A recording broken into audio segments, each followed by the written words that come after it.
ও বলছে দোস্ত যে মিউজিক ডিস্টি ডিস্টি ডিস্টি ডিস্টি ফিলিংস আসে না বিড়িতে, বলছে মাল আনছি থাম, তুই বিড়ির ভিতরে জিনিস বার কর। ও বিড়ির ভিতরে মাল বার করছে, ও পকেটের থেকে পুরিয়া বার করে কুচকুচ করে কাটে ওর মধ্যে ঢুকায়া বলছে এক টানেতে যেমন তেমন, দুই টানেতে রাজা, নরসিংদী অঞ্চলে উহার নাম গাঁজা।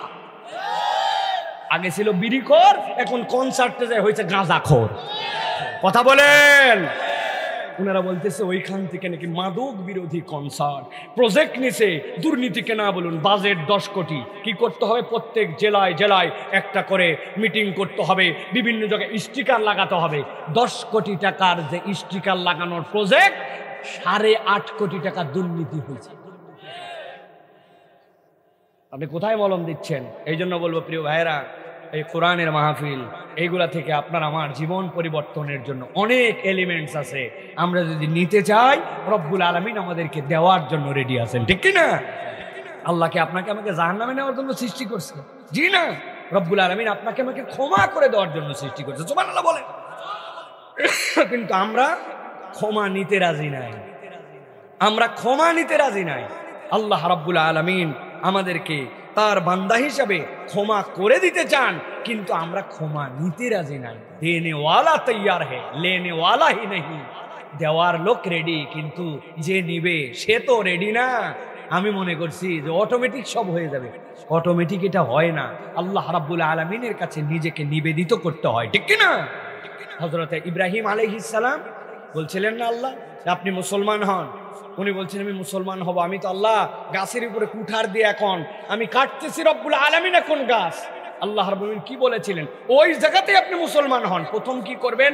আপনি খতনা করেন। ইব্রাহিম আলাইহিস সালাম ওই ব্যক্তি যিনি নিজের খতনা নিজে করেছেন ওই গাছের উপরে কুঠার দিয়া। ইব্রাহিম আলাইহিস সালাম তিনি বলছেন আমি আল্লাহর কাছে আজকে নিবেদিত হয়ে গেলাম। আল্লাহ রাব্বুল আলামিন এই জন্যই বলেছেন হুয়া সাম্মাকুমুল মুসলিমুন, তোমাদেরকে উনি মুসলমান বলছেন। উনি এমনি এমনি আমাদের পিতা হন নাই, ঠিক কি না? এটা ভুয়া পিতা না, এটা আসল পিতা। ভালো করে বুঝে নিয়েন। আল্লাহ রাব্বুল আলামিন আমাদেরকে বোঝার তৌফিক দান করুক, বলেন আল্লাহুম্মা আমিন। প্রিয় ভাইয়েরা, আমরা আজকে কোরআনুল কারীম থেকে কিছু কথা শুনতে চাই। রাজি আছেন তো আপনারা? সময় বড় সংকীর্ণ, এই জন্য আমি আপনাদের কাছে ছোট্ট একটু বিষয়ে সংক্ষিপ্ত সময়ে নির্ধারিত একটু কিছু কথা বলতে চাই। আপনারা রাজি ইনশাআল্লাহ? কারা কারা রাজি আছেন দেখে হাতটা উঁচু করেন। জায়গা নাই, এটা বাইরে জানাই দিতে চাই। পারবেন ইনশাআল্লাহ? বুঝেন কিন্তু, আন্দাজে ইনশাআল্লাহ বলেন না। আমি পাম দিব আর আপনি ওই সময় একদম লেস ফেস থাকবে, দিবেন হবে না। এটা আকাশ বাতাস গরম করে থাকবে, দিতে পারবেন ইনশাআল্লাহ? মুরব্বীরা পারবেন? বাবারা ঠিক আছে, দেখি লিল্লাহে তাকবীর বললে হাত কোন দিকে যাবে? উপরে না এইদিকে? এইদিকে না, উপর দিকে। রেডি সবাই? দেখি এবার ইনশাআল্লাহ দেখি পারি কিনা। লিল্লাহে তাকবীর, আল্লাহু আকবার, লিল্লাহে তাকবীর।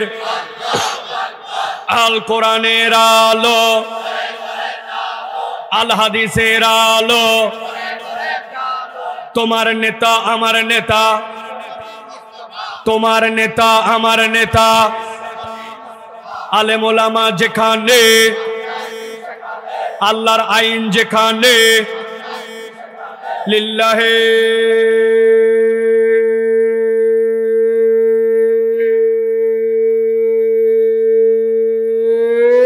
তাকবীর। আলহামদুলিল্লাহ। হাত নামান। শয়তান আছে? আর আল্লাহু আকবারের স্লোগান শয়তানও পছন্দ করে না, শয়তানের দল যারা তারাও পছন্দ করে না। এই জন্য আল্লাহু আকবারের সাথে যাদের সম্পর্ক নাই, আগামীর বাংলাদেশে আমাদের সাথে তাদের কোনো সম্পর্ক নাই।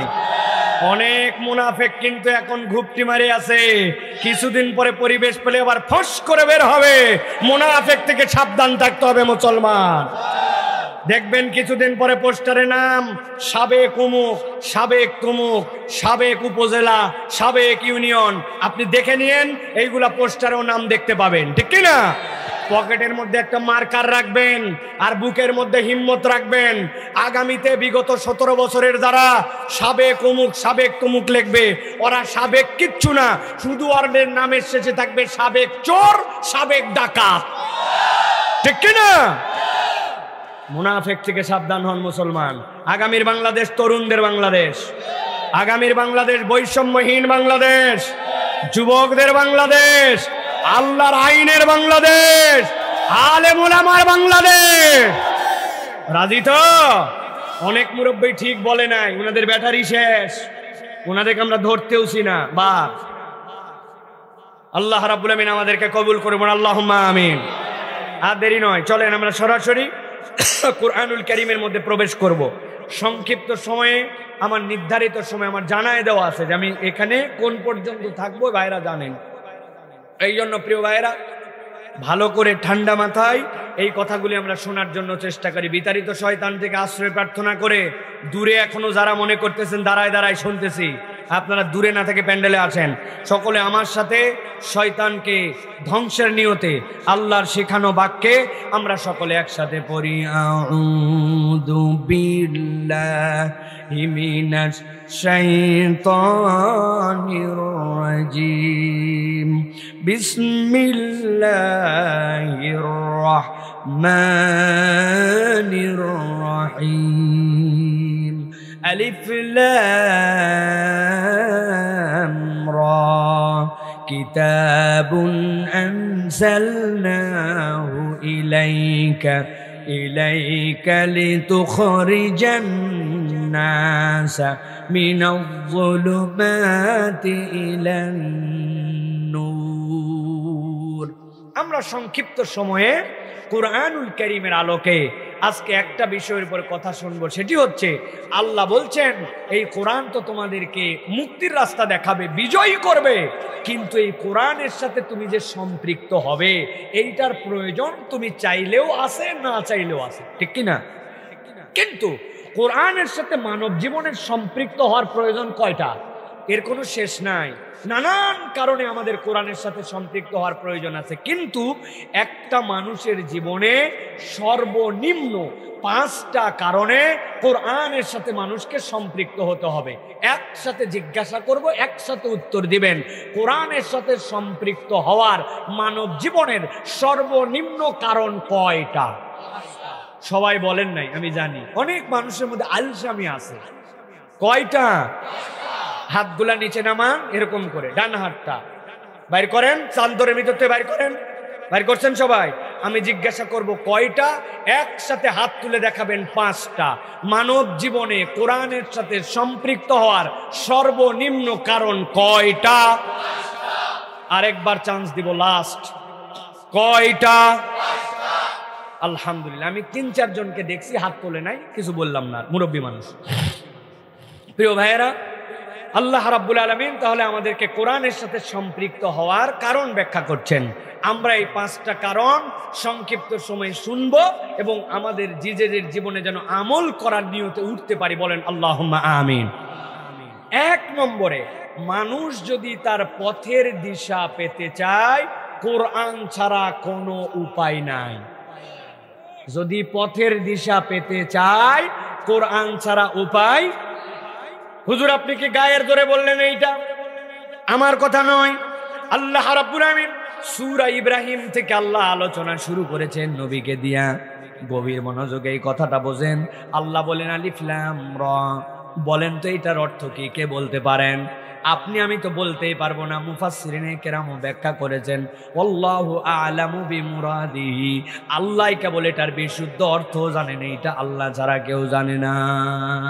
দুনিয়ার যত বড় পণ্ডিত হোক, যত বড় জ্ঞানী হোক, রব্বুল আলামিন বলছেন বান্দা যখন এইটা সিলিন্ডার করে এইটার অর্থ জানে না। আল্লাহ কোরআনের 29টা সূরার শুরুতে এই অক্ষরমালাগুলা ব্যবহার করেছেন, কিন্তু বিস্ময়করভাবে 26টা সূরার শুরুতে আল্লাহ এই অক্ষর ব্যবহার করার পরে কোরআনের পরিচয় দিয়েছেন। আল্লাহ আলিফ লাম মিম বলেছেন, এরপরে কি বলছেন? যালিকাল কিতাব, ইয়াসিন বলেছেন আল্লাহ, এরপরে বলেছেন ওয়াল কুরআনিল হাকিম। আল্লাহ বলছেন আলিফ লাম রা কিতাবুন আনজালনা। আল্লাহ রাব্বুল আমিন বলছেন হামিম ওয়াল কুরআনিল আযীম। আল্লাহ রাব্বুল আমিন যেখানে এই রকম অক্ষরের ব্যবহার করেছেন 26 জায়গাতে কোরআনে আল্লাহ এরপরে কোরআনের পরিচয় দিচ্ছেন। মুফাসসিররা ব্যাখ্যা করছেন এর কারণ জানো নাকি? বান্দা তুমি যত জ্ঞানশীল হও, যত তোমার বুদ্ধি দীপ্ততা থাক, তুমি যেরকম এই আলিফ লাম র আলিফ লাম মিমের কাছে এসে হোঁচট খেয়ে দাঁড়ায় গেছো, এর অর্থ বলতে পারো না, আল্লাহ তোমাকে থামায় দিলেন। বান্দা তুমি বলতে পারো না, তুমি একটু ব্রেক কষে দাঁড়াও, এবার তোমাকে আমি এই পরিচয় দিচ্ছি, তোমাকে কার মধ্যে ঢুকাতে চাই। আল্লাহ বলছেন এরপরে আমি তোমাকে কোরআনের মধ্যে ঢুকাতে চাই। অক্ষম বান্দাকে সক্ষম করতে চাই, আলোহীন বান্দাকে আলো দিতে চাই। আল্লাহ আপনার আমার জন্য এই চ্যালেঞ্জ কেবল দেন নাই, যেই আরবের মানুষরা জ্ঞানের সাগর ছিল, এই আরবির দিক দিয়ে ওই মানুষগুলাও থতমত খেয়ে গিয়েছিল, এইটার অর্থ তারা জানতো না। রব্বুল আলামিন বলছেন, ও আমার হাবিব, আপনি আপনার উম্মতকে জানায় রাখেন, কিতাবুন আনজালনাহু ইলাইক, আপনার কাছে আমি এমন কিতাব দিচ্ছি, লিতুখরিজান নাসা মিনাজ যুলুমাতি ইলান নূর, আপনি মানুষকে অন্ধকার থেকে আলোর দিকে নিয়ে আসবেন। সুবহানাল্লাহ। মনে আছে আপনাদের 7টা পয়েন্টের কথা বলেছিলাম, নবীজি 15 বছর ধরে ভাবতেছিলেন হেরা গুহায়, মনে আছে না? আল্লাহ নবী ভাবতেছিলেন মূর্তি মুক্ত কেমনে করা যায়, নারীদের সম্মান কেমনে দেওয়া যায়, এতিমদের সম্পদ খেয়ে ফেলে, যুদ্ধবাজ এই মানুষগুলা পরশ্রী কাতর, এই মানুষগুলা দুনিয়ার বুকে হেন কোনো ডাকাতি নাই যে ডাকাতি করে না। কিন্তু আল্লাহ রাব্বুল আমিন নবী 15 বছর ভাবছেন, কোনো সমাধান নাই। আল্লাহ বলছেন, কিতাবুন আনজালনাহু ইলাইক লিতুখরিজান নাসা মিনাজ যুলুমাতি ইলান নূর, এই কিতাব আপনাকে দেওয়া হয়েছে মানুষকে অন্ধকার থেকে আলোর দিকে আনবেন। ইসলাম কোনো থিওরির নাম নয়। আল্লাহ নবী তার 23 বছরের জীবনে ইমপ্লিমেন্টেশন করে নবীজি সার্টিফিকেট দিয়ে গেছেন, খয়রুল উমুরি করনি সুম্মাল্লাযিনা ইয়ালুনাহুম। আল্লাহ নবী বলে গেছেন, আমি নবীজি স্বাক্ষর দিয়ে গেলাম, যারা ছিল সবচেয়ে খারাপ ওই মানুষগুলার সবচেয়ে ভালোতে রূপান্তর হয়ে গেছে। সুবহানাল্লাহ। মানুষ আমাদেরকে টাকা দিছে ত্রাণের শীতের কাপড় দেওয়ার জন্য, নিয়ে যাব কুড়িগ্রাম, এত শীত আপনি কল্পনাই করতে পারবেন না। দিনাজপুর থেকে আমি 5-6 দিন আগে আসছি, আপনি কল্পনার মধ্যেই নিতে পারবেন না এমন শীত। কুড়িগ্রাম, দিনাজপুর, ওই অঞ্চলটার মধ্যে ঠাকুরগাঁও অঞ্চলে কাউরান বাজারে যেই না ওই ট্রাকের মধ্যে উঠাইছে ওইগুলা কম্বল, উঠানোর পরে আমি বসছি, আজকের কথা না বেশ আগের কথা, ট্রাকের সামনে বসছে আমি, কম্বল নিয়ে যাচ্ছে, হঠাৎ করে একটু গাড়ি যখন স্লো ফার্ম গেটে আসার আগে এক লোক এসে বলছে, হুজুর আপনার পিছনের কম্বল ব্লেড মারে চুরি করে নিয়ে যাচ্ছে। আমি তো জজবাওয়ালা ছেলে, এত বড় কথা বেটা, আমার গায়ে রক্ত থাকতে মানুষের আমানত তুই নিয়ে যাবি, লাফতে নামতে দেখায় দিব। যাইয়া দেখি সত্যি ব্লেড মারে কম্বল কিছু বাইর করে নিয়েছে। এক লোক আমাকে দেখে চিনতে পারছে, জড়ায় ধরছে আমাকে, হুজুর আপনি যাই না। বললাম সারেন আপনি সহ কিন্তু কিলঘুষি লাগাই দেবো। বলছি হুজুর ঠান্ডা হন, 10টা সেকেন্ড আমার কথা শোনেন। যেই লোক কম্বল ব্লেড মারে নিয়ে গেছে, আপনি কি মনে করছেন ব্লেডটা ফালায় বা জমা দিয়ে গেছে? আপনি 5 কম্বলের জন্য যাচ্ছেন, কিন্তু যাওয়ার পরে এরপরে কম্বলে মারবে না, ডাইরেক্ট আপনার পেটে ব্লেড মারবে। ঠান্ডা হন। কথা ঠিক কিনা বলেন তো ভাই? এই ঘটনা মক্কা শরীফে 1450 বছর আগের ঘটনা তো নাকি? এটা হচ্ছে আমাদের ঢাকার কাউরান বাজারে। তাহলে ওই সময়ও ডাকাত ছিল, এই সময়ও চোর আছে। ওই সময়ের চোরগুলাকে আল্লাহ নবী সোনার মানুষ বানাইছেন। এখনো যদি আপনি চোরকে সোনার মানুষ বানাতে চান, কোরআনের থিওরি ছাড়া এটা সম্ভব নয়, ঠিক কিনা? ঘরে ঘরে মদ্যপ মানুষ আছে কিনা ভাই? আপনি খুঁজে দেখেন, একটা সমাজের সবচেয়ে বড় কষ্টের কারণ, সেটা হিন্দু হোক সেটা মুসলমান হোক, যেই ঘরে একটা মাদকাসক্ত আছে ওই ঘরে জাহান্নাম, ঠিক কিনা? মনে করছেন আপনি হিন্দু হলে বোধহয় কোনো সমস্যা নাই? জি না। আপনি হিন্দুর কোনো ছেলে যদি নেশাগ্রস্ত হয়, খবর নিয়ে দেখেন ওর বাড়িতেও অশান্তি। এখন ইসলাম বলতেছে, ইসলাম তো সকলের জন্য আসলো, আল্লাহ তো অন্ধকার থেকে আলোর দিকে নিয়ে আসবেন বান্দাকে। মদ কেমনে বন্ধ হবে? ভালো করে খেয়াল করেন। আমি একদিন আসতেছি, ওই যে উত্তরবঙ্গ থেকে ট্রেনের মধ্যে উঠছি, খুলনা যাব রূপসাতে। আমি অবাক হয়ে দেখলাম পার্বতীপুর নামে একটা স্টেশন আছে, সেখানে পুলিশ দ্বারায় ট্রেন সার্চ করলো, করে কিছু ফেন্সিডিল বার করলো। এরপরে যখন জয়পুরহাট আসলো, জয়পুরহাট দ্বারায় র্যাব কিছু জিনিসপত্র বার করলো। এরপরে যখন নওগাঁ আসলো, সান্তাহার, তখন ওই জায়গায় বিডিআর নামে কিছু কিছু জিনিস জিরাটিরা সব বার করলো। এরপরে যখন আত্রায় আসলো, আত্রায় আসার পরে পুলিশ কিছু বার করলো। পুরা ট্রেন স্মাগলার। ভালো করে জিজ্ঞাসা করি, র্যাবের এক অফিসারের সাথে আমার দেখা হলো। আমি বললাম আপনারা তো আমাদের ট্রেনগুলোকে মিনিমাম 2 ঘন্টা লেট করাই দিলেন। বলতেছে হুজুর উপায় নাই, এত পরিমাণ এই সকল বাজে জিনিস এইগুলো আসলে তো সমাজ ধ্বংস হয়ে যাবে। আমি বললাম কথা তো ঠিক, কিন্তু আপনার সাথে আমার একটা কথা আছে, একটু যদি সাহস দেন। ভয় তো লাগে আপনাদেরকে দেখলে, যাকে তাকে তো ক্রস ফায়ার দেন। বলছে না হুজুর আপনাকে চিনছি, আপনি বলেন কি বলতে চান। আমি বললাম এক ট্রেন 5 জায়গায় দাঁড়ায় 5 বাহিনী মাল বাইর করলো, এইগুলা কি ট্রেনের ভিতর থেকেই উৎপাদন হয়েছে, সারা দিয়ে থুইছিলেন? বলছে না না, এই কথা বলতেছেন কেন? আমি বলে কোথার থেকে আসছে? বলছে ইন্ডিয়া থেকে আসছে। আমি বললাম বর্ডার গার্ড বাহিনীর নাম কি? তখন ছিল বিডিআর। আমি বললাম ওই বর্ডারটা যদি মজবুত করে আটকানো যায় তাহলে তো ট্রেন থামানো লাগে না, আপনি বর্ডারে লিকেজ করে দিয়ে ট্রেনে খোঁজেন কেন? বলছে হুজুর এই প্রশ্নের উত্তর দিতে পারবো না। ভালো করে বোঝেন, ইসলাম আপনাকে বলতেছে হেদায়েতের রাস্তা দেখাবে। ইসলাম গোড়াতে যেই জায়গায় সমস্যা ওই জায়গায় ইসলাম চর্চা করে। ওইটা যদি বর্ডারের গার্ডওয়ালাদের জন্য দায়িত্ব দেওয়া হয়, তুমি যদি এই জায়গাতে কোনো কিছুকে ছাড় দাও তাহলে তোমার জন্য পানিশমেন্টের ব্যবস্থা করা হবে। মদ এবং মাদকতার পানিশমেন্ট ভয়ঙ্কর পানিশমেন্ট। ওইটার ব্যবসার সাথে যদি জড়িত হয় তাহলে তার জন্য সর্বোচ্চ হত্যা করা পর্যন্ত হতে পারে। 5টা 10টা যদি এরকম যেই জায়গায় অন্যায় হয়, যারা এটার ব্যবসা করে তাদেরকে জায়গা মতো ঠেকায় দেওয়া যায় তো তাইলে সমাজ থেকে অন্যায় দূর হতো। আমরা সমাজ থেকে অন্যায় দূর করতে চাই না, আমরা লাইসেন্স দিয়ে বার খুলে দেই আর যুবকদেরকে বলি তোমরা মদ খেও না, সিগারেট খাও না। ঠিক না? আপনারা কি আমার কথার সাথে একমত ভাই?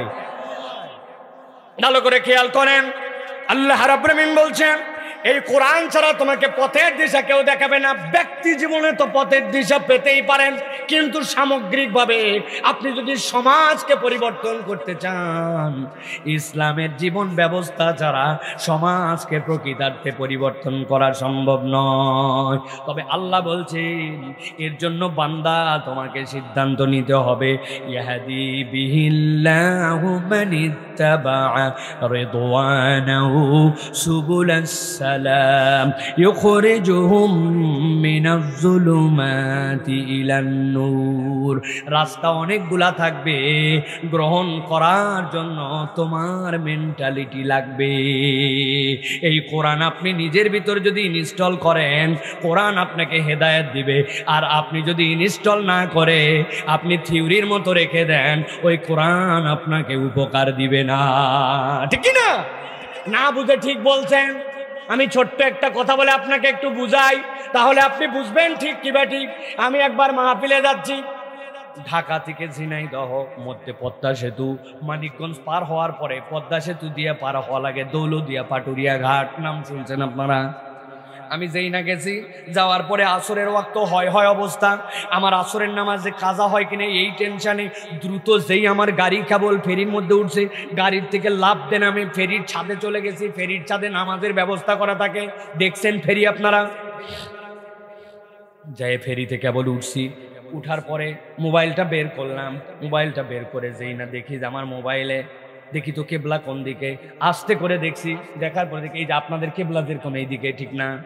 সাথে সাথে আমি পূর্ব পশ্চিম উত্তর দক্ষিণ ঠিক করে নিয়ে আমি নামাজে দাঁড়াইছি। 2 রাকাত নামাজ শেষ। যেই না নামাজ শেষ, পাশে দেখি এক মুরব্বী বসে আছে, আমার দিকে হাউমাউ করে। তা একটা মানুষ যদি একটা মানুষের দিকে অপরিচিত বারবার তাকায় থাকে, বিব্রত লাগে, ঠিক না? আমি সে চাচাকে সালাম দিই, আসসালামু আলাইকুম। কি বিষয় বলেন তো? বলছে বাবা তুমি অবাক করে দিছো। বললাম কি অবাক করলাম?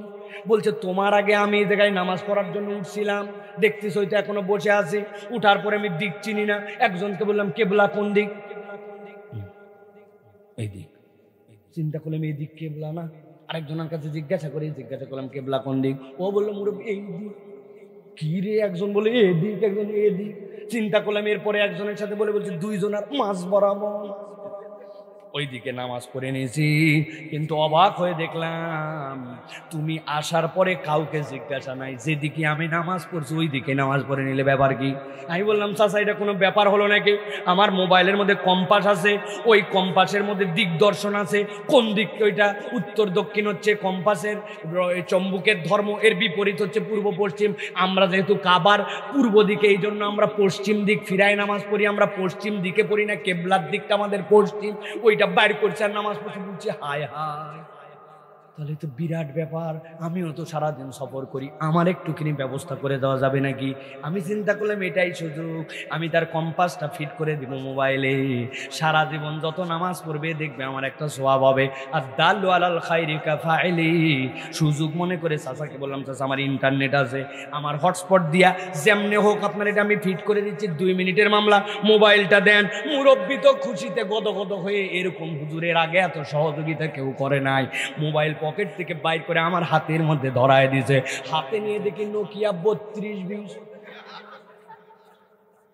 কিসেট বাটন মোবাইল। বলেন না কেন, হাসলেন কেন আপনারা? মানে বাটন মোবাইলে এই কাজ হবে না, ঠিক কি না? গুগল প্লে স্টোর নাই, আই স্টোর নাই, এই জন্য আপনি চাইলেও কিছু নামায়া ইনস্টল করতে পারবেন না, ঠিক না? ভালো করে বোঝেন। আমার আল্লাহ রাব্বুল আলামিন বলছেন, ইয়াহদি বিহিল্লাহু মান ইত্তাবা রিদওয়ানাহু সুবুলাস সালাম ওয়া ইউখরিজুহুম মিনাজ যুলুমাতি ইলান নূর।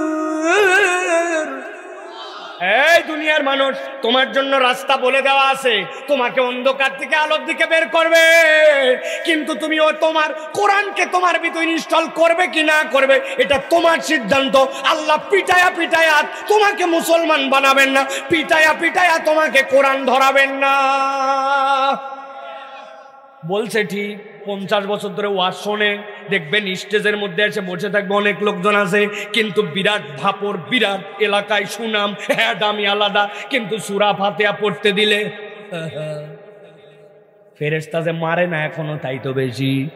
বলবেন হুজুর এই কথা বললেন কেন? আমি একটা কথাও গাজরে বলতেছি না। আপনি সূরা ফাতিহা বলছেন, ইহদিনা সিরাতাল মুস্তাকিম, মাথায় ফেলছে, আছে কিনা? বলে হুজুর এটা পড়লে সমস্যা কি? দেখেন তো আলেম ওলামা সমস্যা আছে কিনা ভাই। ইহদিনাস সিরাতা, ওইটা সোয়াদ দিয়া শেষে আছে তো, সিরাত মানে আপনার জন্য পথ, আপনার জন্য রাস্তা। আর ওইটা যদি আপনি পড়েন সিন দিয়া সিরাতা, ওইটার মানে গজারির লাঠি। গজারির লাঠির গায়ের মধ্যে কাঁটা থাকে না, থাকে না? এখনো সারা জীবন দোয়া করছি, ইহদিনা সিরাতাল মুস্তাকিম, আল্লাহ যে গজারির লাঠির রাস্তা দেখা, আল্লাহ যে কোনো ফাটায়নি, তাই তো বেশি, ঠিক কিনা? মুরব্বী আপনি কত কিছু শিখে ফেললেন ও যুবক, তোমার কত না ফাঁপড়, কত না জ্ঞান, কিন্তু এখন পর্যন্ত তুমি কোরআন বিশুদ্ধভাবে তেলাওয়াত করতে পারো না, সানার অর্থ জানে না, বয়স 70 বছর হয়ে গেছে, আজ পর্যন্ত দোয়ায় কুনুত বলতে পারে না। আপনার জানাজায় এমন কতগুলা লোক দাঁড়াবে, আল্লাহ মাফ করুক, যেগুলা পেশাবও করে নাই, জানাজাও পেশাব করে পানিও নেয় নাই, জানাজার দোয়াও পড়তে পারে না, ঠিক না? আপনি তো দাঁড়াইছেন ওইভাবে, মানুষের জানা যায়, আপনি দাঁড়াইছেন ওইভাবে, দাঁড়ানোর পরে চিন্তা করছো জোরে জোরে তো কিছু পড়া লাগে না, যা পড়লাম হুজুর খেলা আল্লাহ হবে, আল্লাহ আল্লাহ করে মনে করলাম জানাজা পার করে দিলাম। আপনার আমার জানাজা তো ওরকম লোক দাঁড়াবে যেগুলা দোয়া শেখে নাই। কি আমাদের কথা! আল্লাহ বলছেন, ইয়াহদি বিহিল্লাহ মান ইত্তাবা সুবুলাস সালাম, রাস্তা তোমার সামনে বলা আছে। আল্লাহ রাব্বুল আলামিন রাস্তা তুমি নিবে কি নিবে না সিদ্ধান্ত নাও। হুদা ফাপড় মাইরো না। আলগামি এক প্যান্ট শার্ট আর আলগামি এক ইন্টারনেট আলা মোবাইল পাইয়া মনে করো না যে আমাকে ধরে কে আমি কি হনু রে, কিচ্ছু হও নাই। কোরআন সুন্নাহ যার সাথে নাই সে আল্লাহর কাছে স্মার্ট নয়। তোমার এসে ফাক্কর চক্করে স্মার্টনেস, 3 তালা চুলের কাট, জুতা একটা পরছো, বুট, বাহ একেবারে দাঁড়ায় মতে, কুত্তাও তো মোটে দাঁড়ায়, কুত্তাও তো দাঁড়ায় মতে। তুমি দাড়ি কাটো, কুত্তার মুখেও তো দাড়ি নাই, একই তো ঘটনা। ঢাকা বিশ্ববিদ্যালয়ের স্যার বলছিল না তোর দাড়ি দেখতে লাগে ছাগল ছাগল, ও বলছে sir exactly you are right, but আপনাকে দেখতে কুত্তা কুত্তা লাগে। মানে আমার মুখে ছাগলের মতো দাড়ি জন্যই ছাগল ছাগল লাগে, আপনার কুত্তার মতো দাড়ি নাই জন্য কুত্তা কুত্তা লাগে। সমস্যা কোথায়? ভালো করে বুঝে নাও, দিন ইসলাম বুঝো প্রিয় ভাইয়েরা। কথা সংক্ষেপ, কিন্তু আমি আপনার কাছে প্রাণ দিয়ে কথাগুলো বলে যাচ্ছি প্রিয় ভাইয়েরা। আর 5-7 মিনিট আছে, ভালো করে খেয়াল করেন। 2 নম্বরে, কোরআনের সাথে সম্পৃক্ত আপনাকে কেন হতে হবে? জীবনের উদ্দেশ্য যদি জানতে চাই তাহলে কোরআন ছাড়া আপনাকে কেউ শিখায় না। আমার লাস্ট পয়েন্ট, ভালো করে খেয়াল করেন। কলিজাটা দিয়া হৃদয় দিয়ে এই কথাটা বোঝেন। আমি আজকে এটা শেষ বলে রেখে যাব আপনাদের কাছে। জীবনের উদ্দেশ্য যদি জানতে চাই তাহলে কোরআনুল কারীম ছাড়া উপায় নাই। একবার আল্লাহর জন্য সন্তুষ্ট হয়ে বলেন সুবহানাল্লাহ। আর একটু মহব্বতে বলা যাবে না? খেয়াল করেন আল্লাহ রাব্বুল আলামিন কি বলছেন। আয়াত একদম পরিচিত কিন্তু কথার মধ্যে গভীর। আল্লাহ রাব্বুল আলামিন বলছেন, আল্লাযী খালাকাল মাউতা ওয়াল হায়াতা লিয়াবলুয়াকুম আইয়ুকুম আহসানু আমালা। আমার আল্লাহ কি বলছেন ভালো করে খেয়াল করেন। আল্লাহ বলছেন আল্লাযী খালাকাল মাউতা। আল্লাহ আগে বলছেন রব্বুল আলামিন যিনি মৃত্যু সৃষ্টি করেছেন। আল্লাহ বলছেন এরপরে হায়াত তোমাকে দিয়েছেন। ওই যে মুসা আলাইহিস সালাম ফেরাউনকে চ্যালেঞ্জ দিয়েছিলেন, আপনি জীবন দিয়ে দেখান, মেরে দেখান। ফেরাউন বলছে এটা 1 2। একটা যাবজ্জীবন প্রাপ্ত আসামি ওইটাকে ধরে নিয়ে আসছে। নিয়ে আসার পরে বলছে তোকে মুক্ত করে দিলাম। আরেকটা কেবল ধরা হয়েছে, এখনো কোন কেসে ধরা হয়নি জানা যায় নাই। ওকে নিয়ে আসার পরে এক কপে আল্লাহর থেকে ধরা আলাদা করে দিয়েছে। মুসা আলাইহিস সালাম বলছেন দারুণ ব্যাপার তো, আপনি জীবনও দেন, আপনি মারেনও, তবে অল্প একটু আর বাকি আছে। আপনার প্রতি ঈমান আনা আনা ভাব। বলছে কি কোন জায়গায় তোমাকে আবার বাদ দিল? জীবনও দিলাম, মারলাম, বাদ কোথায়? বলে কেবল যে এটার ধরের থেকে কাল্লা আলাদা করে সামনে ফেলাইছেন, কিচ্ছু করতে হবে না, আপনার সামনেই তো পড়ে আছে। ওইটাকে আবার একটু জোড়া দিয়ে খালি আপনাকে বলতে বলেন আনা রব্বুকুমুল আলা। মুখে মুখে কথা বলে বেয়াদব কোথাকার আছে না? যখন যুক্তি দিতে পারে না তখন হুজুরদের উপরে ছুটে যায়, আছে না? পাওয়ার দেখায় তখন হুজুরদেরকে ফাঁসাতে চায়, মিথ্যা মামলাতে গ্রেফতার করতে চায়, অন্যায়ভাবে ফাঁসির কাজটা ঝুলাতে চায়। আল্লাহ দেখাইছে যে বান্দা জেনে রাখো অন্যায়ের একটা চূড়ান্ত সীমা আছে। যারা হুজুরদেরকে অপমান করছিল আজকে ওরকম 300 জন মেম্বার অফ পার্লামেন্ট সহ শত শত লিডারদেরকে এই দেশে খুঁজে পাওয়া যায় না। আলেম ওলামা তার জায়গাতে অটল অবিচল আছে, ঠিক কিনা ভাই? তোমরা কোথায় খেলবে না? আনফিট প্লেয়ার কোথাকার, কাদের সাথে খেলতে? প্রতিবন্ধী। ভালো করে খেয়াল করেন। আল্লাযী খালাকাল মাউতা, আল্লাহ বুঝাচ্ছেন যিনি মৃত্যু দিছেন আগে, এরপরে বলছেন তিনি তোমাকে জীবন দিতে পারেন, তিনি তোমার রব। আল্লাহ বলছেন কেন দিলাম? একদম ঠান্ডা দিল করেন, মনটা নরম করেন, কথাটা বোঝেন। আল্লাহ বলছেন লিয়াবলুয়াকুম আইয়ুকুম আহসানু আমালা। এই জন্য দিছি বান্দা যাতে তোমাদের মধ্যে কে সর্বোত্তম আমল করতে পারে, এইটা পরীক্ষা করার জন্য। কথাটা সহজ কিন্তু কথাটার মধ্যে অনেক বড় কথা আছে। আল্লাহ যদি এই জায়গায় বলতেন আইয়ুকুম আকমালু আমালা, আমি দেখতে চাই আমার কোন বান্দা পারফেকশনিস্ট হতে পারবে। দুনিয়া এখন আপনাকে পারফেকশনিস্ট বানানোর জন্য লাগাই দিছে। তোমাকে বেস্ট হতে হবে, তোমাকে শ্রেষ্ঠ হতে হবে। দুনিয়া আপনাকে নামায় দিছে এখন প্রতিযোগিতার প্রতিদ্বন্দ্বিতার পিছনে, কিন্তু আল্লাহ প্রতিযোগিতার প্রতিদ্বন্দ্বিতায় আপনাকে নামান নাই। আল্লাহ বানাইছেন বান্দাকে সহযোগিতার জন্য। তাআওয়ানু আলাল বিররি ওয়াত তাকওয়া ওয়ালা তাআওয়ানু আলাল ইসমি ওয়াল উদওয়ান। ওরা আপনাকে আমাকে প্রতিদ্বন্দ্বী বানাতে চায়, আল্লাহ আপনাকে আমাকে সহযোগী বানাতে চান, ঠিক কি না? কেন এই কথা বললাম? যে জীবনের উদ্দেশ্য আপনি এখান থেকে কিভাবে বুঝবেন? আপনি ভালো করে এখানে যদি কেউ থাকেন হাত তুলবেন, আমি আপনাকে কমসে কম 1000 টাকা পুরস্কার দিয়া, কপালে চুমু দিয়া আপনার দোয়া নিয়ে আমি যাব। হুজুর জীবনে আমার এরকম 10টা রাকাত নামাজ আছে, যেই নামাজে আমার কোনো দিক মন ছুটাছুটি করে নাই।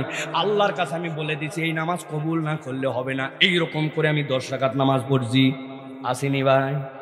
আপনারা বলবেন হুজুর এত ফাপড় না দিয়ে আপনি তো বিরাট ডায়লগ মারতেছেন, আপনার কি অবস্থা? কি হুজুরও আপনাদের আগে ফেল। আমার এরকম নামাজ নাই যেটা আল্লাহকে বলবো কবুল করাই লাগবে, এরকম রোজা নাই, এরকম উমরা নাই, এরকম তাওয়াফ নাই। এখন আল্লাহ যদি বলেন যেইটা পারফেক্ট হয় নাই ওইটা আমি বান্দার থেকে নিব না, তাহলে আমরা সবাই ফেঁসে যাব। আল্লাহ বলছেন জীবনের উদ্দেশ্য বুঝ বান্দা, উদ্দেশ্য বুঝ। আমি আল্লাহ তোকে বলেছি লিয়াবলুয়াকুম আইয়ুকুম আহসানু আমালা। বান্দা দাঁড়ায় গেছে নামাজের মধ্যে, মন চলে গেছে অন্যদিকে, কিন্তু বান্দা মন অন্যদিকে রাখে না, আবার ফেরত নিয়ে আসছে নামাজের মধ্যে, আবার চলে গেছে মন, আবার ফেরত নিয়ে আসছে। খানিকক্ষণ পরে নবীজির শেখানো তরিকায় ওই নামাজের মধ্যেই বুক ফিরাই নাই, মুখটা একটু বাম দিকে নিছে, নেওয়ার পরে আউযু বিল্লাহি মিনাশ শাইতানির রাজিম করে তিনবার বামের দিকে ইশারা করছে যাতে আল্লাহর জন্য আমার মনোযোগ থাকে। এরপরে বান্দা নামাজ বাদ দেয় নাই, চেষ্টার পরে চেষ্টা করে গেছে।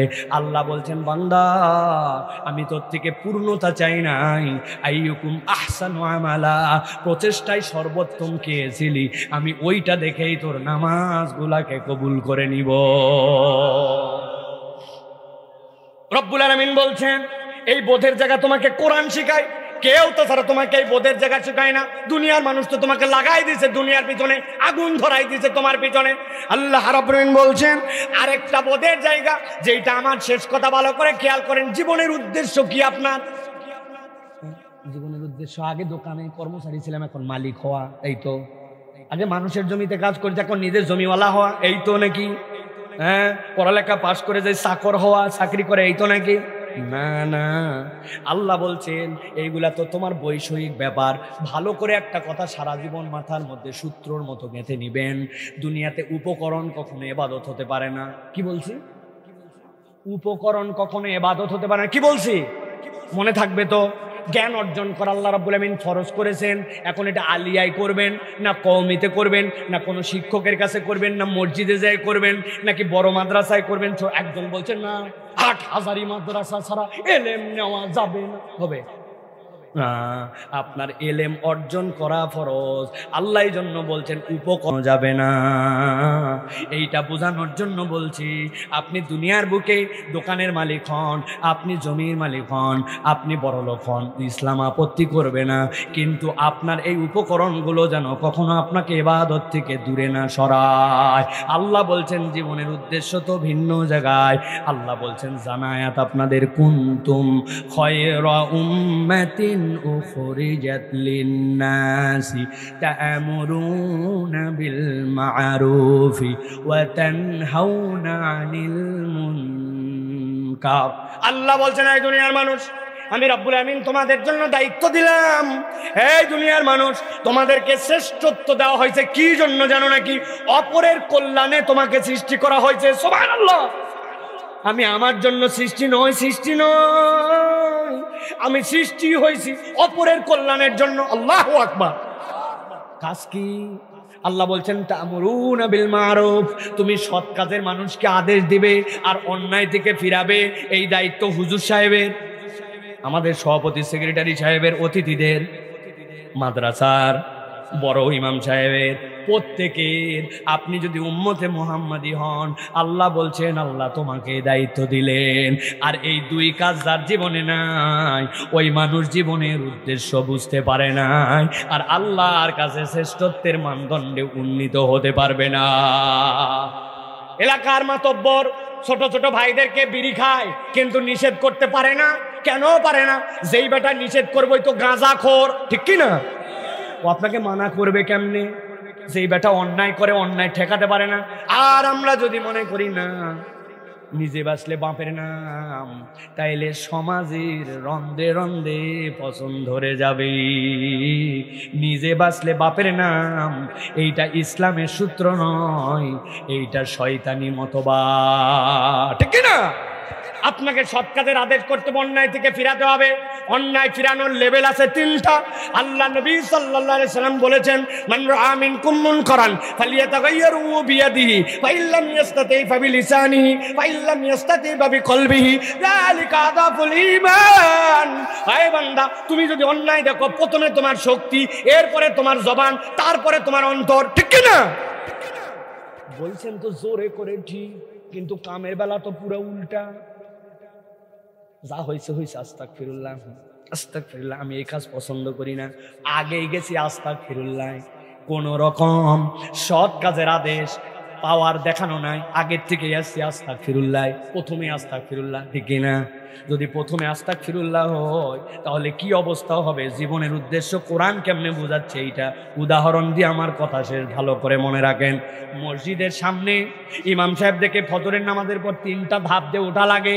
মধ্যের ধাপে একটা কুত্তা মরে গেছে। কি মরছে বললেন না? যে কুত্তা মরে গেছে, কুত্তা মরে গায়েতে গন্ধ বেরোচ্ছে, হালকা হালকা মাছি লাগছে, গরমের দিন। ইমাম সাহেব তো চিন্তা করছে, হায় হায়, কুত্তা মরার আর জায়গা পেল না। কুত্তার উপর দিয়ে ড্যাঙ্গায় ড্যাঙ্গায় ভিতরে ঢুকছে। ঢুকানোর পরে ফজরের নামাজের পরে বলছে মুসল্লিরা বসবেন। নামাজের পরে বাকি নামাজের পর কুত্তা সরানোর জন্য দোয়া হবে। কি হবে? ফজরের পরে হুজুর দোয়া করতে, রব্বুল আলামিন এত মুসল্লি ফজরে আসছে, আল্লাহ কত ডিস্টার্ব, আল্লাহ মসজিদের সিঁড়ির মধ্যে কুত্তা মরে গেছে, মেহেরবানি করে তুমি কুত্তা সরাও। ফজরের ভিআইপি মুসল্লিদেরকে দোয়া করে শেষ, ওই দিন আবার সরা রোদ, দুপুর হতে হতে কুত্তার পেট ফুলে একটু ফুটা হয়ে গেছে। জোহরের সময় যারা আসছে তারা দেখে কুত্তা তো সরেই নাই, উল্টা এমন গন্ধ, নাক চাপে ধরে সবাই আস্তাগফিরুল্লাহ বলছে, আর মসজিদের আস্তাগফিরুল্লাহ আস্তাগফিরুল্লাহ। ইমাম সাহেব চিন্তা করছে দোয়ায় কাজ হয় নাই, কারণ ফজরের দোয়ায় তাবারক ছিল না, বলছে আসরের সময় সকলে আসবেন, কুত্তা সরানোর জন্য বিরিয়ানি দিয়ে দোয়া হবে। আসরের সময় যদি বিরিয়ানি দিয়ে কুত্তা সরানোর জন্য দোয়া করে, আল্লাহ এতগুলা মুসল্লি সকলে মিলে আমরা দোয়া করতে, আল্লাহ তুমি কুত্তা সরাও। একদিন যাওয়ার পরে মসজিদে ঢোকায় বন্ধ হয়ে যেতে পারে, ঠিক কিনা? দায়িত্ব কি আপনার? তাহলে যেই বেটা ওটা সরাই দিতে পারবে সভাপতিকে জানান, এলাকার কাউন্সিলরকে জানাবে, যার ক্ষমতা চলবে এই বেটা তাড়াতাড়ি মসজিদের সামনে থেকে কুত্তা সরাও মেথর পাঠাও। তাছাড়া কিন্তু তোমার খবর আছে, যার ওইটা বলার সেইটা বলবে, যার এইটা জানানোর সভাপতি সেক্রেটারিকে কাউন্সিলরকে সেইটা জানাবে, আর যার কিচ্ছু বলার নাই সেইগুলোর সাথে নৈতিক সমর্থন দিবে। আপনি কোনো কিছু না সরায়া আস্তাগফিরুল্লাহ গন্ধ, আস্তাগফিরুল্লাহ গন্ধ, একদিন পরে মসজিদে ঢোকা বন্ধ। এই জন্য আপনাকে তবাকাত বুঝতে হবে, এইটা জীবনের উদ্দেশ্য। সমাজকে সুন্দর করতে হলে আপনাকে সৎ কাজের আদেশ আর অন্যায় থেকে ফিরাতে হবে। মনে মনে ঘৃণা করি এইটা প্রথম নয়, এটা সবার শেষে, ঠিক না? এই জন্য প্রিয় ভাইয়েরা আমাদেরকে অ্যাক্টিভ হতে হবে। এই হাদিসের আরো ব্যাখ্যা আছে, আচ্ছা বলেই দিয়ে যাই এইটুকু। এই যে শেষ স্তর যেটা, যে একদম অন্তরের ঘৃণা, ওটার মানে কি? মানে আমরা অন্তরে ঘৃণা করলাম, জি না, ওইটার ব্যাখ্যা পড়ে দেখেন, হাদিসের ব্যাখ্যা। অন্তরের ঘৃণা, আপনি তো মুখে বলতে পারেন না, আবার ক্ষমতা দেখাতে পারেন, আপনিও না, আপনি আচ্ছা আমরা সবাই আস্তাগফিরুল্লাহ পাঠি, ভাই আমিও আস্তাগফিরুল্লাহ, আপনিও আস্তাগফিরুল্লাহ, 5 জন আস্তাগফিরুল্লাহ পাঠি এক হয়েছে, যে আমরা আস্তে করে মুখটা দিয়ে কথা বলা শুরু করছে। ভাই আপনারা তাহলে মুখে বলার লোক, ক্ষমতায় নাই, কারা কারা কারা? আরো 20 জন এবার ক্ষমতায় আসছে, ওই আস্তাগফিরুল্লাহ এক হয়ে পিছন থেকে পাওয়ার বাড়াবে। আস্তাগফিরুল্লাহ বলে ঘরে কেলায় শুয়ে থাকবে না, তাহলে সমাজ থেকে কোনোদিনও অন্যায় দূরীভূত হবে না। এই বোধ আপনাকে কে শিখায়? কোরআন শেখায়। কে শিখায়? আমি আপনাদের কাছে টোটাল 13টা আয়াত বলছি, এই সময় 1 ঘন্টা 4 মিনিট আপনাদের কাছে কথা বলেছি। এই পুরো সময়টুকু বোঝানোর চেষ্টা করছি 2টা লেয়ারে। কোরআন আপনাকে পরাজিত করতে আসে নাই, বিজয়ী বানাতে আসছে। তবে কোরআন যেমন তেমন জায়গায় মারে না, কোরআন মারে চেতনায়, কোরআন মারে বান্দার এমন জায়গায় যেখান থেকে পরিবর্তন হলে পুরা সমাজ পরিবর্তন হয়, ঠিক কিনা? আর কোরআনুল কারীমের সাথে সম্পৃক্ত হওয়ার সর্বনিম্ন কারণ কয়টা? এর মধ্যে প্রথম 2টা বলেছে, একটা কোরআন ছাড়া পথের দিশা নাই, আর 2 নম্বর বলেছে কোরআনুল কারীম দ্বারাই কেবলমাত্র জীবনের উদ্দেশ্যের পাঠ নেওয়া যায়, এছাড়া দুনিয়ার কেউ আপনাকে জীবনের প্রকৃত উদ্দেশ্য শেখাতে পারবে না, ঠিক কিনা? আল্লাহ আমাদেরকে বোঝার তৌফিক দান করুন, আল্লাহুম্মা আমিন।